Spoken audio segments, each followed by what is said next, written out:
You don't even know it. Man, it's your boy A-Black with ABlackTV, and you watching Mr. Charlotte.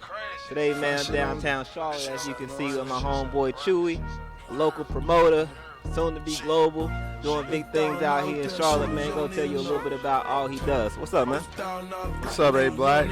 Like you said, I go by the name of Chewy. I'm a local promoter. Work hard. I believe in hard work pays off, and consistency always prevails. So that's something that I always live by. You don't even know it. Got killers with me right now. You don't even know it. That's $1 million watch, nigga. You don't even know it. Got $1 million crib, nigga. You don't even know it.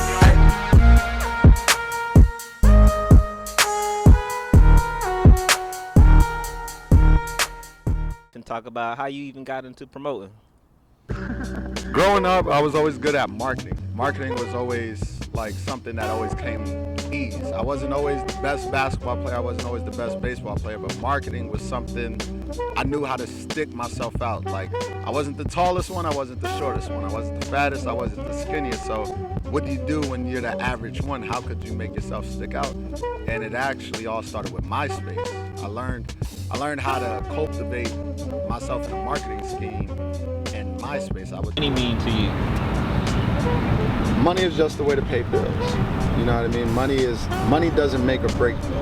And that's one thing that my Uncle Martin has taught me.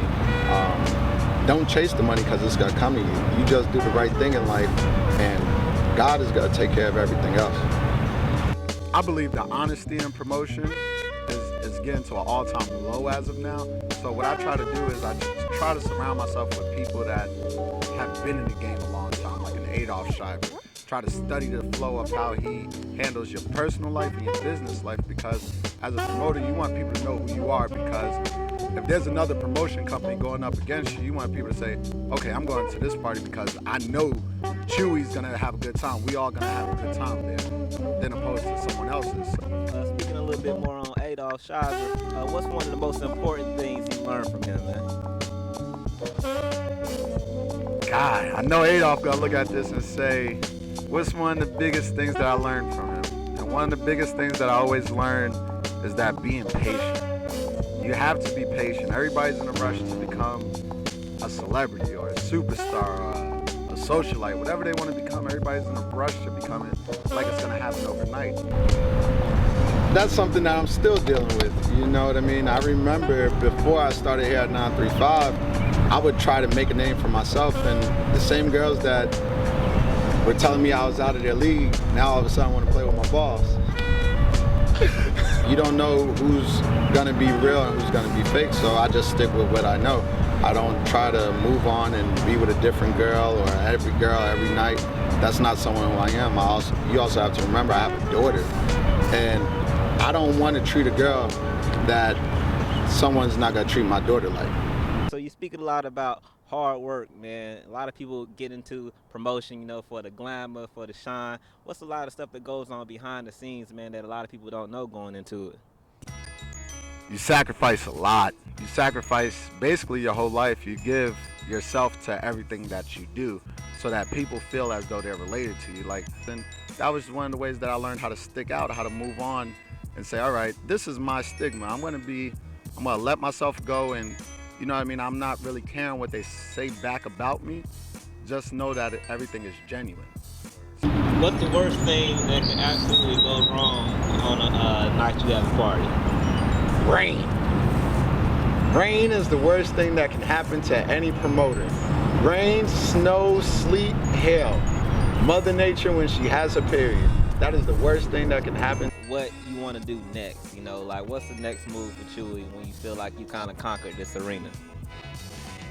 I still have a lot more stages to develop in before I feel as though I conquered the whole promotion aspect, because there's so many different ways of promoting. But the next thing I want to get into is actually book. I want to do a book, you know what I mean, to show people that, you know what I mean, because I grew up with just a single mother, you know what I mean, and seeing the stresses of that, you know what I mean, seeing the light bill being unpaid because, you know what I mean, we may not have had it at that very moment. You know what I mean, I've been very blessed for everything my mother has done for me, where other mothers just giving up on their children or say, all right, I'm just gonna give you away to a family relative. My mother actually cared about me, and that's my shero, you know. You know what I mean? Everything that I'm doing now is just to provide for family. I'm not in it for the fame. It just so happens that the fame came to me.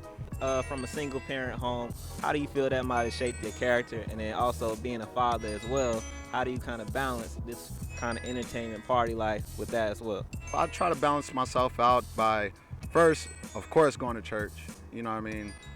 Church has always been an influential part of my life because, you know what I mean, my stepfather, well actually I consider him my real father, David Fields. Please put him in this. David Fields, who lives up in Newark, which we'll get into that later why I was back up there, but he helped groom me as well. You know what I mean? He helped showed me to say, this is how a man handles things, because they know that when I'm out somewhere, number one, I'm always safe.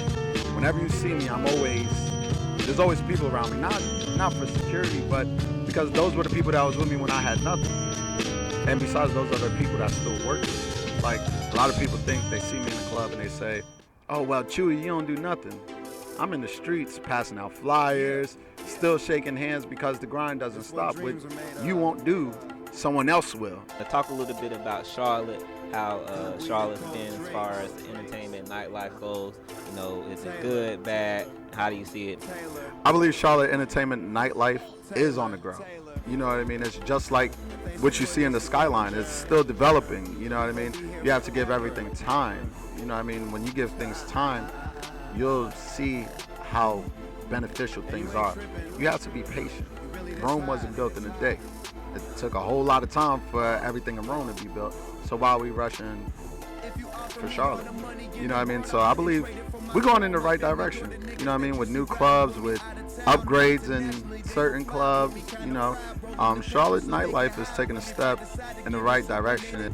Cool, man. Well, we gonna wrap it up right here, man. It's your boy ABlack with ABlackTV. You watching this in Charlotte, man. Hope you enjoy this interview with my man Chewy. And this is Charlotte. Shout out to ABlackTV. Make sure you follow him on Twitter, and make sure you follow me at I am Chewy5 to keep up with the hottest parties in the cities.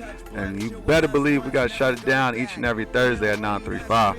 VVS diamonds, my stones are that ill. My watch is an Audemars, I'm smoking OG to my